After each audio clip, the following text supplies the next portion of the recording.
오늘부터 블레싱의 사람들이라는 시리즈 제목으로 설교를 진행을 하겠습니다. 오늘은 그 첫 번째 시간입니다. 생명의 배려자라는 제목으로 말씀을 전하겠습니다. 오늘 우리가 읽었던 사도행전 16장 본문은 사도 바울이 2차 전도 여행을 하는 중에 빌립보라는 한 도시에서 있었던 일입니다. 유대인들의 식민지였던 이 빌립보 도시에는 아마 유대인들의 회당이 따로 없었던 모양입니다. 그런데 유대인이었던 사도 바울이 안식일을 당하여 하나님 앞에 뭐라도 종교적인 신앙적인 활동을 해야 되겠는데 어디에서 어떻게 해야 되나 고민을 하다가 기도 처소를 좀 찾았는데 빌립보 지역에 있던 유대인들이 성 바깥에 있는 강가에서 기도를 한다라는 이야기를 듣고 바울도 그 안식일에 그 기도 처소를 찾아가게 된 거죠. 그리고 그곳에서 루디아라는 한 여인을 만나게 되었는데 이분은 고급 옷감을 취급하는 사업을 하는 여인이었습니다. 사도 바울을 통해 복음을 듣고 그와 그의 온 집안이 세례를 받고 예수 믿는 자가 되고 훗날 사도 바울의 복음 전도 사역의 후원자가 되기도 했지요. 여기서 정말로 중요한 건 이 사도행전 16장 13절에 보면 사도 바울이 복음을 전하는 어떤 일을 하기 전에 먼저 기도할 곳을 찾았다는 사실입니다. 자, 따라하십시다. 일하기 전에 기도했습니다. 기도할 곳을 먼저 찾았다라는 사실. 여러분, 사역이 사역으로만 되어질 때, 또 일이 뜻대로 되지 않을 때 우리는 마음이 많이 상합니다. 그러나 일하기 전에 먼저 기도하면 뜻하지도 않았던 일들이 이루어지는 경험을 하게 된다는 거죠. 사도행전에는 이렇게 기도하다가 생각지도 않았던 사역의 길이 열리는 일들이 굉장히 많습니다. 먼저 우리 예수님께서 제자들에게 말씀하시기를 땅 끝까지 증인될 거다 말씀하셨는데 제자들이 전 세계로 흩어져 복음을 전하기 전에 먼저 말씀에 순종해서 기도했을 때 사도행전 2장의 오순절에 성령의 강림 사건이 있고 그러자 베드로가 설교하면 3,000명, 5,000명씩 예수 믿게 되는 역사가 일어나게 된 거죠. 전도하기 전에, 일하기 전에, 사역하기 전에 먼저 기도할 때 이런 일이 일어난 겁니다. 사도행전 3장에도 보면 베드로와 요한이 제9시 기도 시간에 일하기 전에 기도하러 올라갈 때 그곳에서 태어나면서부터 걸어보지 못했던 한 장애를 가진 분을 만났고 그 사람이 걷게 되는 기적이 일어나게 된 것도 기도의 시간을 아주 특별할 것도 없는 일상적인 기도의 시간을 잘 지켰던 결과 이런 일이 일어나게 된 겁니다. 사도행전 10장에도 보면 또 베드로가 정해진 기도 시간에 지붕에 올라가 기도할 때 하나님께서 천사의 환상을 통해서 고넬료 사건에 대한 예비를 시키시고 그 결과 이방인 선교의 문이 열려지게 된 것도 베드로가 목적해서 또는 의도해서 아니면 이방인에게 먼저 다가가서가 아니라 기도할 때 하나님께서 이런 길을 열어 주신 거예요. 사도행전 13장에도 보면 안디옥 교회가 특별한 선교 사역을 전략 회의를 하고 계획을 세우기 전에 주를 섬겨 금식하며 기도할 때에 성령께서 그들에게 나타나셔서 이렇게 저렇게 지시하셔서 또 선교 사역을 하게 된 거죠. 여러분, 교회는 전략을 세우고 회의를 해서 사역의 길이 열리는 게 아니고 기도를 통해 길이 열리는 줄 믿습니다. 일하려고 일만 하면 일이 안 될 때가 많지만 일하기 전에 먼저 기도하면 생각지도 못했던 일들이 열리게 되고 이루어지게 될 것이라고 믿습니다. 그러니 성도 여러분, 너무 일에 골몰하지 마시고 일 때문에 골치 아파하지 마시고 일이 바빠 기도 못하겠다 하지 마시고 먼저 기도하는 시간을 확보하는 여러분 되시면 참 좋겠습니다. 여러분, 한 주간 가운데 주일도 예배드리지 않고 기도하지 않고 일하면 일은 더 많이 할 수 있겠지만 일의 결과가 반드시 좋을 것이라고 우리가 생각할 수는 없습니다. 오히려 하나님 앞에 안식의 원리를 따라서 하나님을 예배하고 하나님께 의지하고 모든 일을 내려놓고 하나님의 주권에 맡겨 드릴 때 여러분 뜻하지도 않은 일들로 하나님께서 인생길을 열어주실 거라고 믿습니다. 한 달에 단 하루 또는 몇 시간이라도 내가 특별히 하나님께 집중해서 여러분 내 삶을 내어놓고 기도하다가 보면 계획하지도 않았던 일들이 여러분 인생에서 이루어지게 될 것이고, 1년을 두고 보더라도 여러분 특별한 기도의 시간 또는 부흥회의 시간, 집회의 시간 또는 개인적인 수양의 시간을 가지면 내가 의도하지 않았더라도 여러분 하나님께서 여러분의 길을 열어주실 거라고 믿습니다. 우리는 아무리 많은 계획을 세워도 그 계획을 계획대로 이루어낼 능력이 없는 사람들입니다. 여러분 그러나 기도하면 내가 계획 세우지도 않은 일들이 우리에게 열려지게 될 거라고 믿습니다. 저희 교회가 이 언더우드 기념관이라는 건축에 대해서도 여러분 전략을 세우고 사람의 뜻을 모아서 설득을 하고 회의를 해서 일을 해서 이루어진 게 아니고, 저희들이 40일 특별 새벽 기도회 제목을 돌파라는 이름으로 잡고 하나님 앞에 기도했을 때 하나님께서 바로 그 다음 해에 이런 일을 이루어 주셨죠. 우리 교회적인 체험과 간증 아닙니까? 여러분 이 일을 계획할 때 일이 되는 게 아니라 하나님 앞에 기도할 때 일이 되어질 거라고 믿습니다. 그래서 블레싱의 사람들은 이 일을 한다고 열심히 사랑하는 사람이 아니라 일하기 전에 먼저 기도하는 사람들, 하나님 앞에 기도의 처소를 찾는 사람들, 기도의 사람들을 만나 함께 기도하는 사람들이 바로 블레싱의 사람들이 될 수 있다는 겁니다. 우리 옆에 분에게 인사하십시다. 일하기 전에 먼저 기도하십시다. 여러분 아무리 많은 전략과 탁월한 논의를 해서 회의를 해서 계획을 세운다고 해도 기도한 사람은 계획 없어도 일이 되지만 기도 안 하는 사람은 아무리 많은 계획을 세워도 이 일이 안 된다는 사실을 우리가 꼭 기억하고, 예수쟁이의 여러분 전략은 기도에 있다. 여러분 이거 꼭 기억하면 좋겠습니다. 바울은 이후로 이 기도 처소를 중심으로 빌립보에서의 사역을 진행해 나갔습니다.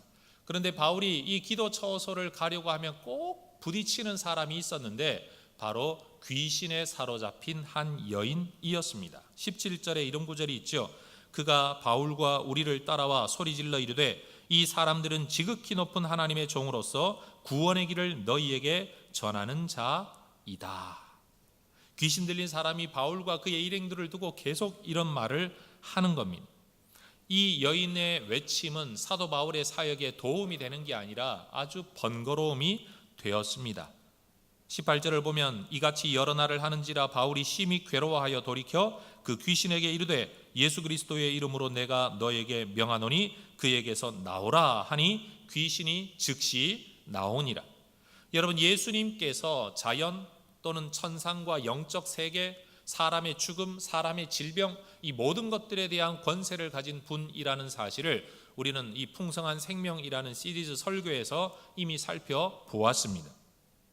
예수님의 이름의 권세에 바로 이러한 능력이 있는데 바울의 입을 통해 선포된 예수 이름의 권세가 이 귀신에 사로잡힌 여인을 풍성하고 온전한 생명으로 되돌려 놓은 거죠. 여러분 예수님의 말씀과 사역을 통해서 천국 열쇠가 작동되어지지 않았습니까? 그것처럼 지금은 사도 바울을 통해 천국 열쇠가 사용되어지고 있습니다. 우리가 믿고 있는 예수 그리스도의 이름이 천국의 열쇠인 줄로 믿습니다. 그러니 여러분 바울이 사용해도 열려지는 천국의 열쇠는 우리가 사용해도 열려질 거라고 믿습니다. 우리가 세상에 복이 되는 블레싱의 삶을 살아갈 수 있는 이유와 근거와 자원은 바로 이 천국 열쇠를 사용할 수 있는 권세가 우리에게도 주어져 있다는 바로 이것입니다. 여러분 우리는 궁금하죠. 이렇게 단 한 번의 선포를 통해서 여러분 이 여인에게 사로 들어있던 귀신을 쫓아내고 번거로운 문제를 해결할 수 있었다면 바울은 왜 굳이 며칠 동안이나 이 일 때문에 괴로워했을까? 바울이 심히 괴로워했다라고 말하지 않습니까? 그렇게 괴로울 바에야 하루 빨리 그 귀신을 직면하고 쫓아내었다면 좋지 않았겠느냐? 왜 며칠이 걸렸는지 저는 설명할 길은 없습니다만 결과만 두고 보면 저는 이렇게는 말할 수 있을 것 같습니다. 사도 바울이 아무리 천국의 열쇠를 가지고 있었다고 할지라도 사도 바울조차도 천국 열쇠를 사용하지 않았을 때는 여인도 고침을 받지 못했고 바울도 괴로움을 경험할 수밖에 없었다. 그런데 그가 가지고 있었던 천국 열쇠 예수 그리스도의 이름을 사용할 때는 즉시로 여인도 고침받고 바울도 이 괴로움에서 놓여날 수 있었다는 사실입니다.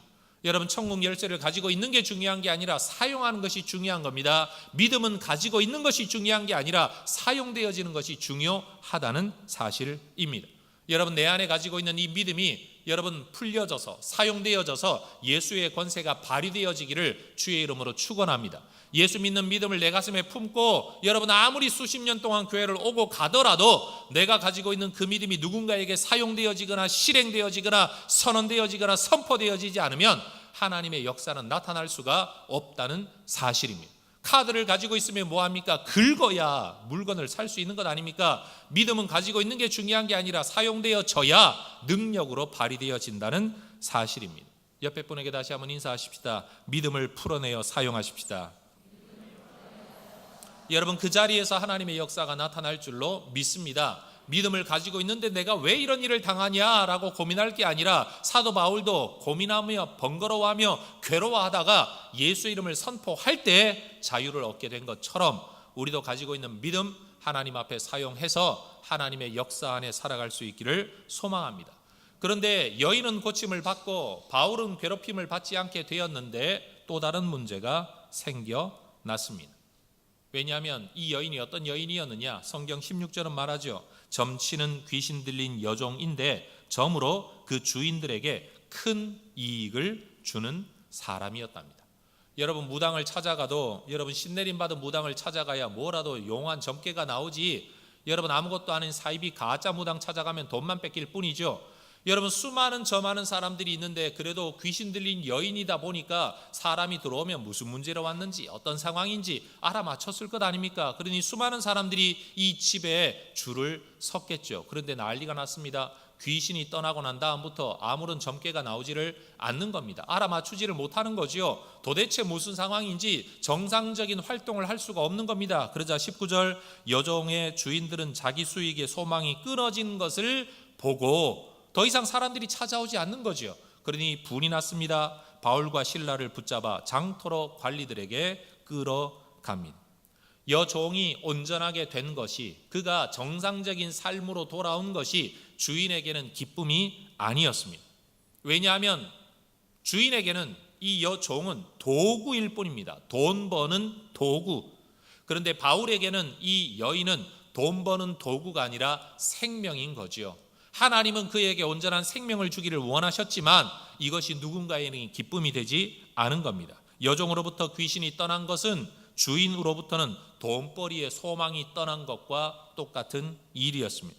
여종이 귀신에게서 해방되어 풍성한 생명으로 돌아서게 된 새 삶을 살게 된 것은 주인의 입장에서는 이제는 여러분 거지가 되는 일로 돌아서게 된 것입니다. 그렇다고 자기가 점을 칠 수는 없는 것 아닙니까? 분에 못 이긴 이 주인들이 여러분 누군가를 관리에게 끌어가는데, 여러분 우리가 16장의 앞뒤 상황을 보면 바울의 이 2차 전도 여행 중에 빌립보 성에서 특별히 동행했던 사람들은 바울과 실라, 그리고 의사이면서도 이 사도행전을 기록한 누가, 그리고 추측컨대 디모데도 동행하지 않았을까 생각을 합니다. 그런데 여러분 분명히 4명이 조를 이루어 빌립보에서의 선교 사역을 하고 있었는데 이 점집 주인이 누구만 고소하는가 하면요, 유대인들만 고소합니다. 바울과 실라. 헬라 출신인 누가와 디모데는 고소하지를 않습니다. 왜요? 고소하는 주제도 한번 보십시오. 20절, 상관들 앞에 데리고 가서 말하되 이 사람들이 유대인인데 우리 성을 심히 요란하게 하여 로마 사람인 우리가 받지도 못하고 행하지도 못할 풍속을 전한다. 여러분 말 그대로 로마의 식민지였던 빌립보의 치안을 혼란하게 한다라는 정치적인 문제를 앞세우면서 민족적으로 유대인들이 극성스럽지 않냐, 이 사람들이 우리에게도 유대교를 전하려고 한다라는 여러분 또한 종교적인 문제를 들어 고소하면서 실질적으로 이 일을 행하게 된 자기의 경제적인 안건은, 문제는 전혀 언급하지를 않습니다. 얼마나 교활합니까? 그 지역의 재판관은 여러분, 이 점집 주인의 고소를 받아들여서 바울과 실라를 매질하고 투옥합니다. 성도 여러분, 누군가의 생명을 살리는 일이 항상 박수받는 일은 아닌 것 같습니다. 누군가에게 정말 생명을 살리는 일이 또 다른 누군가에게는 생명의 문제가 아니라 경제의 문제, 자기 삶의 안녕의 문제이기 때문에 그렇죠. 여러분, 어느 집안의 한 사람에게 복음을 전하면 예수 믿어 생명 얻게 된 것은 우리에게는 기쁨이고 하나님께도 기쁨이고 천국에도 잔치가 되겠지만, 멀쩡한 집안에 귀신이 여러 들어온다, 한 집안에 신을 여러 섬기면 불화가 일어난다 라는 생각을 가지고 있는 사람들에게는 그것이 여러분 비난받는 일이 될 수도 있습니다. 어쩔 수 없습니다. 여러분, 생명을 살리는 일이 꼭 박수받는 일이 되지 않는다는 사실에 대하여 우리가 미리 각오할 수 있기를 소망합니다. 여러분, 우리가 가져야 할 관점은 경제의 관점 아니지 않습니까? 우리가 가져야 할 관점은 지역 출신이 어디냐, 정당 배경이 어디냐, 정치적 노선이 어디냐, 학력 배경이 무엇이냐, 관심사가 무엇이냐, 여기 있는 것 아니지 않습니까? 오로지 생명 구원 받아야 마땅한 죽음의 증상 속에 살아가는 사람들에게 예수의 생명이 전해지는 것, 여러분, 우리는 바로 그 관점을 가지고 이 세상을 살아가는 사람인 줄로 믿습니다. 아마 보통 사람들이라면 이 감옥에 갇혔을 때 억울한 마음으로 탄식했겠죠. 하나님, 내가 하나님의 복음을 전하는데 왜 이런 일을 당해야 됩니까? 내가 왜 맞아야 됩니까? 로마 시민권을 가지고 있는 내가 왜 이런 억울한 일을 당해야 합니까? 더군다나 하나님의 생명의 기적의 역사 때문에 일어난 일인데 내가 왜 이런 일을 당해야 됩니까? 아마 탄식했을지도 모르지만 25절, 한밤중에 감옥에 갇힌 바울과 실라는 기도하고 하나님을 찬송합니다. 어느 정도 큰 소리로 합니까? 죄수들이 다 들을 만큼. 혼자 조용히 속으로 기도하고 속으로 찬양하는 게 아닙니다. 온 감옥을 쩌렁쩌렁 울릴 만큼 기도하고 찬양합니다. 그런데 뭘 기도하고 뭘 찬양했을까요?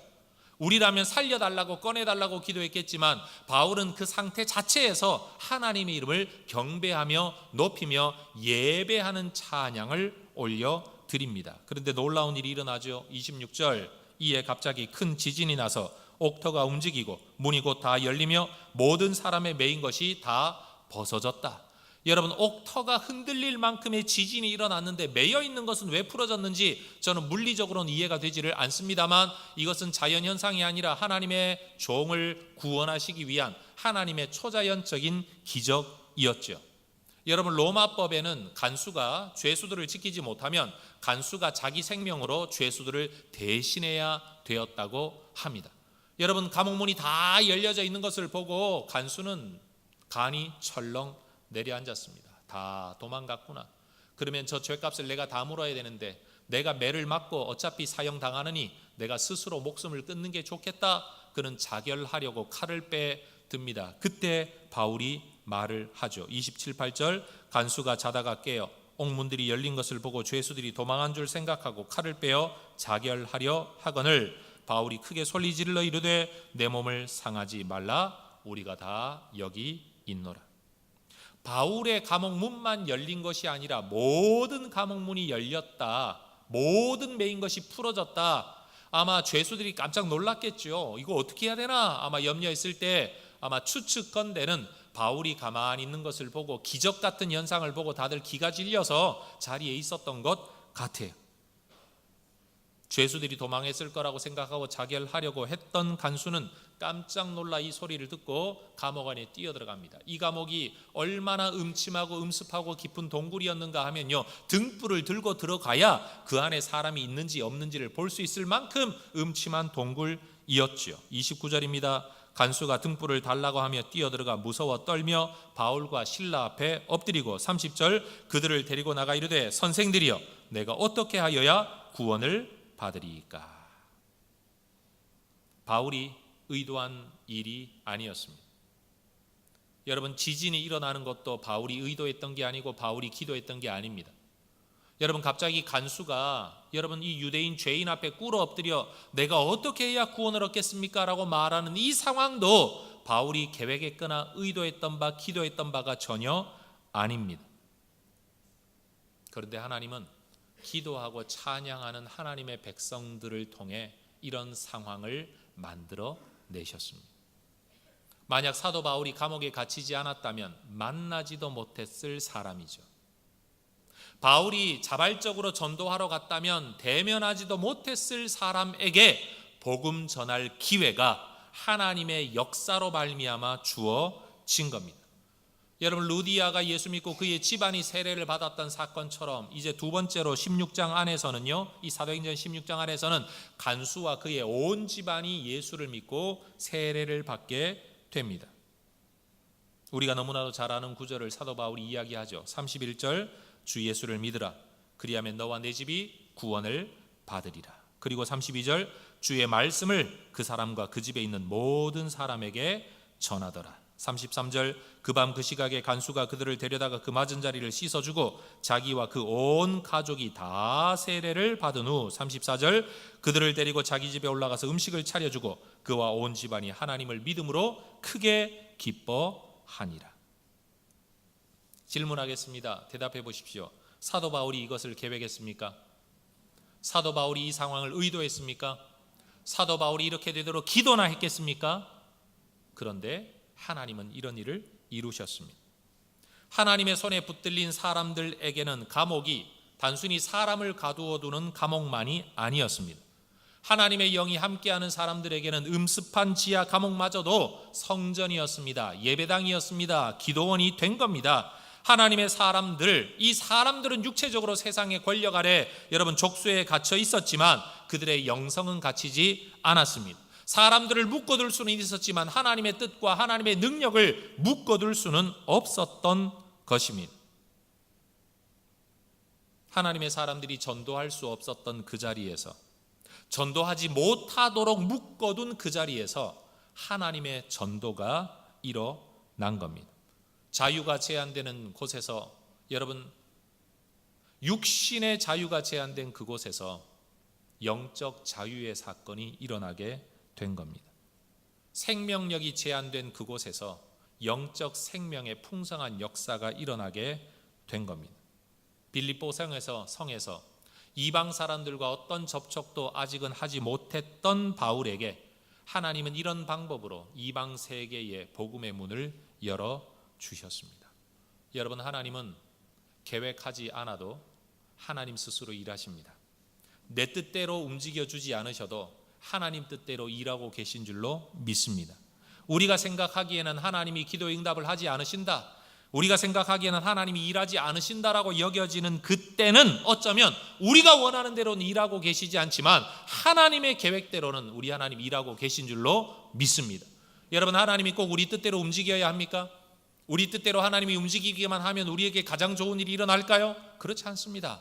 하나님은 우리보다 지혜로우십니다. 우리의 뜻보다 하나님의 뜻은 훨씬 더 높으시고 우리의 계획보다 하나님의 계획은 오차가 없으신 여러분, 우리 하나님의 뜻이 바울에게 실행되어진 겁니다. 언젠가 사도 바울이 여러분 이 빌립보성을 떠나서 훗날 빌립보 교회에 편지를 써 보냅니다. 아마 빌립보 교회는 두고두고 역사처럼 전설처럼 이 이야기가 떠돌았겠죠. 야, 빌립보 교회가 어떻게 세워진 줄 아냐? 루디아라는 한 여인이 기도 처소에서 만난 여인과 사도 바울이 감옥에 갇혔을 때 만난 간수가 빌립보 교회의 시작이다. 그때 이런 일이 있었다. 여러분, 그래서 사도 바울이 우리가 너무나도 잘 아는 빌립보서 4장 11절에서 13절의 편지를 써 보냈을 때 아마 다른 동네 사람들은 이 구절을 이해하지 못했을지라도 빌립보 사람들은요, 이 구절이 너무 가슴 깊이 와 닿았을 겁니다. 그 내용이 뭡니까? 같이 한번 읽어보십시다. 화면 보고 읽습니다. 빌립보서 4장 11절에서 13절입니다. 내가 궁핍함으로 말하는 것이 아니니라. 어떠한 형편에든지 나는 자족하기를 배웠노니 나는 비천에 처할 줄도 알고 풍부에 처할 줄도 알아. 모든 일 곧 배부름과 배고픔과 풍부와 궁핍에도 처할 줄 아는 일체의 비결을 배웠노라. 내게 능력 주시는 자 안에서 내가 모든 것을 할 수 있느니라. 나는 이렇게 되기를 원한다라는 마음이 내게는 없다. 풍부하게 되면 그대로, 궁핍하게 되면 그대로, 어떤 형편에 있든지 하나님은 하나님의 일을 이루신다. 나를 통해 이루신다. 나는 이렇게 되어야만 하나님이 일하실 거라고, 나는 이렇게 되어야만 하나님께 쓰임받을 거라고 나는 생각하고 있지만, 하나님은 내가 이 형편에 있든지 저 형편에 있든지 얼마든지 나를 쓰신다. 나를 통해 무슨 일이든지 하실 수 있다. 그래서 내게 능력 주시는 자 안에서 내가 모든 것을 할 수 있다. 내가 할 수 있다는 게 아니라 하나님이 나를 통해 얼마든지 일하실 수 있다. 여러분, 이 편지를 써보냈을 때 빌립보 교인들이 뭘 생각했겠습니까? 사도 바울이 능력으로 그림자만 지나가도 낫게 되는 일로, 여러분 손수건만 갖다 얹어도 낫게 되는 일들로 사도행전이 기록하는 사도들의 기적이 아니라 오히려 매맞음과 갇힘 속에서, 전도 활동이 아니라 오히려 기도와 찬양 속에서도 하나님은 전도의 문을 열어주셨다는 사실이죠. 여러분, 뜻하는 대로 사라지지 못한다고 답답해하거나 탄식하지 마시고, 여러분 그 자리에서도 바울의 고백을 할 수 있게 되기를 주의 이름으로 축원합니다. 내 삶이 자유롭게 아무나 만난 누구에게든지 복음 전하는 일이 기쁘고 좋은 일이기는 하지만 매맞고 감옥에 갇히더라도 복음의 문은 닫히지 않는다. 여러분, 이 믿음이 우리에게 있어야 될 줄로 믿습니다. 이 사도행전 16장의 이야기를 오늘 본문 설교로 삼을 때, 사실 이 설교의 마지막 결론 부분에서 제가 전하고 싶은 하나의 주제, 사실은 이 주제 때문에 이 본문을 택했죠. 이전까지 한 번도 설교하지 않았던 하나의 관점을 제가 여러분과 나누기를 원합니다. 바울과 실라가 복음 때문에 갇혔습니다. 매까지 맞았습니다. 억울합니다. 그럼에도 불구하고 원망하지 않고 하나님께 기도하고 찬양했습니다. 하나님이 은혜를 베푸셨습니다. 옥터가 움직이고 감옥문이 열리고 묶인 것이 다 풀어졌습니다. 그러면 저와 여러분이라면 어떻게 반응할까요? 역시 하나님은 우리를 사랑하셔. 나는 하나님의 일꾼이야. 주께서 이렇게 또 복음의 문을 열어주시는구나 하고 당장 도망가서 여러분 길거리에 나가서 또 다른 사람을 만나 전도하려고 의도했겠죠. 그게 우리의 생각이었을 겁니다. 그런데 바울과 실라는 감옥을 떠나지 않았습니다. 왜 떠나지 않았을까요? 제가 바울이 아니기 때문에 저는 바울의 의도를 알지 못합니다. 그러나 결과만 두고 보았을 때는 바울이 열린 감옥 문을 통해 도망가지 않았기 때문에 간수는 복음을 들을 수 있었고 그의 집안은 구원을 받을 수 있었습니다. 예수 믿는 우리 그리스도인들,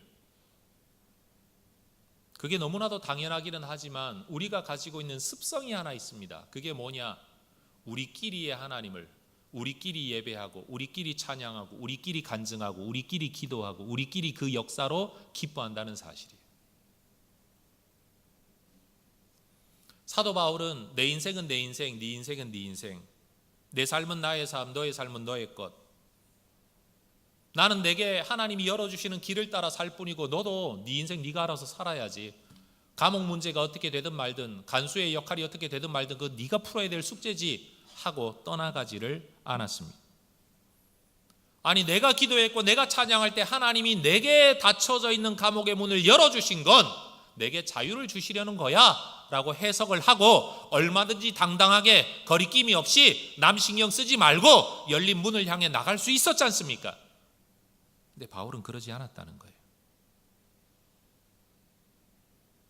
추측기로는 그는 열린 문이 도망의 기회라고 해석하지는 않았던 것 같습니다. 오히려 그 열린 문, 이 사건을 통해서 여러분 완고했던 간수가 바울 앞에 무릎을 꿇게 되는, 그리고 복음을 전하게 되는 이 모든 과정을 바울이 의도하지는 않았지만 하나님의 계획이 어디에 있는가를 그는 눈치챈 것 같습니다. 바울과 실라가 자기 살 길을 찾았다면 역시 하나님은 기도에 응답하시는 하나님이다. 역시 하나님은 하나님의 백성들을 구원하는 하나님이다. 하나님 감사합니다. 찬양하며 도망가서 성도들을 만나, 루디아를 만나, 그의 집 사람들을 만나서 하나님이 이런 일을 가운데 이렇게 기도했더니 이런 역사를 주셨다라고 서로 간증을 나누고 함께 모여 찬양하고 함께 예배할 수는 있었겠지만 이 사건을 통해 영혼 구원의 역사는 일어나지 않았겠죠. 언젠가 또 다른 사람에게 찾아가서 내가 기도하니까 하나님이 이런 일도 해주셨다, 하나님이 당신도 구원해 주실 거다라고 언젠가 또 다른 사람에게 그 이야기를 할 수는 있었겠지만 실제 지금 이 시간에 간수의 집안에 구원이 임하지는 못했겠죠. 그런데 바울이 내 생명을 구원하기 원하기 전에 남의 생명을 먼저 생각하는 이 일을 통해서 여전히 하나님은 찬양도 받으셨고 간증도 나누도록 하셨지만 그 위에 무엇까지 생겼냐 하면요, 한 가정의 구원까지 일어났다는 말입니다. 기도의 응답과 간증과 이어지는 예배와 찬양까지는 오늘날 교회가 많이 가지고 있어요. 사업 때문에 기도했더니 하나님께서 길을 열어주셔서 이런 응답을 받았다고 간증하고 예배하는 일까지, 감사 헌금하는 일까지도 교회 안에는 자주 일어납니다. 그런데 저는 질문하고 싶어요.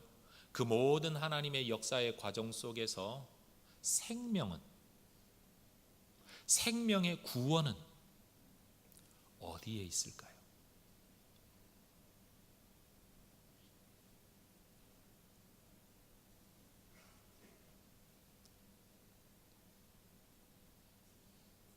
그리스도인은 기적을 통해서 찬양과 간증만 추구하는 사람이 아니라 우리는 무슨 일을 하든지 생명을 추구해야 할 사람들입니다. 왜냐하면 예수님이 내게 기적으로 돈 벌게 하시려고 십자가에서 죽으신 게 아니고 생명을 구원하시려고 십자가에서 죽으셨기 때문에 우리가 행하는 모든 일의 마지막은 간증과 예배가 아니고 사실은 생명의 구원이죠. 여러분, 이것이 우리의 관점이 되어야 할 줄로 믿습니다. 이런 바울의 모습을 뭘로 표현해야 되냐? 그래서 설교 제목 정하기가 너무 난감했어요. 사실 이걸 배려라는 말로 쓰기에는 적절하지 않다는 걸 저도 압니다. 생명의 배려자, 뭘 배려해요? 나는 죽을 테니 네가 대신 살아라, 이건 아니거든요.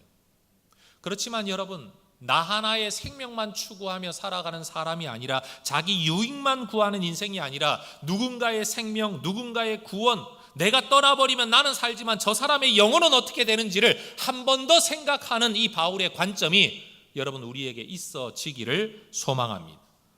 여러분, 물건 사고 떠나버리는 게 아니라 나는 물건을 샀으니까 되었고 당신은 물건을 팔았으니 끝난 게 아니라 내가 물건을 사고 파는 이 관계 속에서 저 사람의 영혼은 어떻게 되는지를 한번 생각해 볼 수 있는 하나님의 백성이 되기를 소망합니다. 자기 유익만 얻으면 끝이라고 생각하는 사람을 통해서는 생명 구원의 역사가 일어나기가 쉽지 않은 거죠.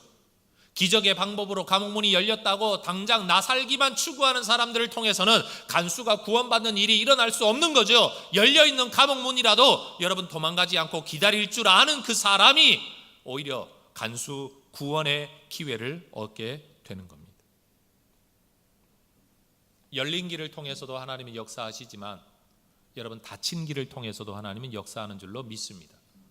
열린 길을 걸어가는 것이 순종이라고 받아들여질 수도 있지만 열린 길을 가지 않는 것도 하나님의 영광을 드러낼 수 있는 길이라는 거죠. 성도 여러분, 그렇기 때문에 저는 오늘 이 바울의 사건을 통해서 우리가 이런 관점과 생각을 꼭 하면서 사는 그리스도인이 되기를 원합니다. 어떤 생각이냐 하면 내가 접하게 되는 모든 사건, 모든 상황 속에서 어떻게 하면 하나님의 생명이 저 죽어있는 영혼들에게 흘러 들어갈 수 있을까? 기도했고 응답받았으니 도망가자, 이게 아니라 기도도 했고 응답을 받았는데 이 상황에서 어떻게 하면 하나님의 생명이 누군가에게로 흘러 들어갈 수 있을까? 이 생각을 한 번 더 하면 도망 못 가죠. 도망가고 싶은 감옥 안에 앉아있게 되는 거죠. 좋은 결과가 있을 거라고 기대할 수는 없지만 어쨌든 하나님은 그런 바울을 통해 한 가정의 구원을 이루셨습니다. 여러분, 열린 길, 평탄한 길, 여러분 잘 먹고 잘 사는 길을 목적으로 살 것이 아니라 내 삶이 천국의 열쇠가 되기를 꿈꾸는 하나님의 백성들이 되기를 소망합니다. 천국 열쇠를 내가 쥐고 있다 만다 이런 생각보다 내가 천국 열쇠다, 내 삶이 천국의 열쇠다, 내 삶을 통해, 내 일을 통해, 이 상황을 통해, 나라는 존재를 통해 어떻게 누군가에게 천국의 문이 열려질 수 있을까? 우리 하나님이 능력으로 열어둔 감옥의 문, 어떤 문을 우리 하나님이 못 여시겠습니까? 얼마든지 여실 수 있죠. 그런데 그 열린 문, 그 문을 통해 바울은 빠져나가지 아니하고 열린 문을 통해 그는 자기의 삶을 천국 열쇠로 삼아 한 집안의 구원의 문을 열어준 것입니다. 여러분, 우리 혜성교회가 이 지역에 있을 때 우리끼리 예배하고 우리끼리 간증하고 우리끼리 모여가지고 아우 이런 좋은 예수 왜 안 믿는지 몰라, 이런 하나님 얼마나 좋은데 저 사람들은 왜 예수 안 믿는지 몰라, 그렇게 세상을 비난할 게 아니라 우리끼리 짝짝꿍하고 놀 게 아니라 여러분, 언제나 우리가 저 세상을 바라보고 우리는 어떻게 하면 저들에게 천국 열쇠가 되어줄 수 있을까, 이 생각을 하는 교회가 되면 참 좋겠습니다. 기적을 자랑하지 말고 체험을 자랑하지 말고 거기에서 영혼 구원이 일어났느냐, 거기에서 생명의 역사가 일어났느냐, 언제나 이 질문을 우리가 할 수 있기를 원합니다. 돈 많이 버십시오. 그런데 여러분 기억하십시오. 돈 많이 번 것 가지고 천국에서는 상급 얻지 못합니다. 명예를 얻으십시오. 그러나 명예 가진 것으로 천국에서 상급 얻지 못합니다. 건강하십시오. 그러나 건강하게 살았다고 하나님이 여러분을 칭찬하시지는 않습니다. 그 모든 과정 속에서 얼마나 생명의 구원이 일어났느냐. 여러분, 병원에 들어가 입원하게 되면 왜 내게 이런 병이라고 하지 말고 이 병원에 갇혀 있는 기간 어떻게 나를 통해 생명의 역사가 일어날 수 있을까? 만약에 여러분이 병이 없다면 병원에 가서 누구 전도를 하시겠습니까? 안 하죠. 오죽하면 하나님이 병을 주셔서 병원에라도 집어넣어 두시겠습니까? 하나님이 주신 기회라고 믿으십시다. 여러분, 시험에 떨어지면요, 떨어졌기 때문에 만나는 사람들에게 생명 구원의 복음 전도의 기회를 얻었다고 생각을 하고요, 잘 되면 잘 되었기 때문에 만나는 사람들에게 생명의 구원의 복음 전도의 기회를 얻었다고 생각하며 살아가는 오로지 생명 구원, 예수 생명, 예수 복음에 사로잡힌 하나님의 사람들, 여러분, 이것이 우리의 신앙의 본질이 되어야 될 줄로 믿습니다. 오늘날 교회는 전부 다 자기 생명, 자기 구원, 자기 은혜, 내 간증, 내 예배, 내 찬양, 여기에만 관심이 있지요. 여러분, 여기에 조금 더 눈을 돌려서 내 삶 때문에 누군가가 하나님을 찬양하게 되도록, 나 때문에 누군가가 하나님을 예배하게 되도록, 나 때문에 누군가가 복음을 듣게 되도록, 여러분, 우리의 관점이 나에게서 머물지 않고 누군가에게로 계속 향하는 이러한 생명의 배려자로, 블레싱의 사람들로 살아가시기를 주의 이름으로 축원합니다. 기도하겠습니다.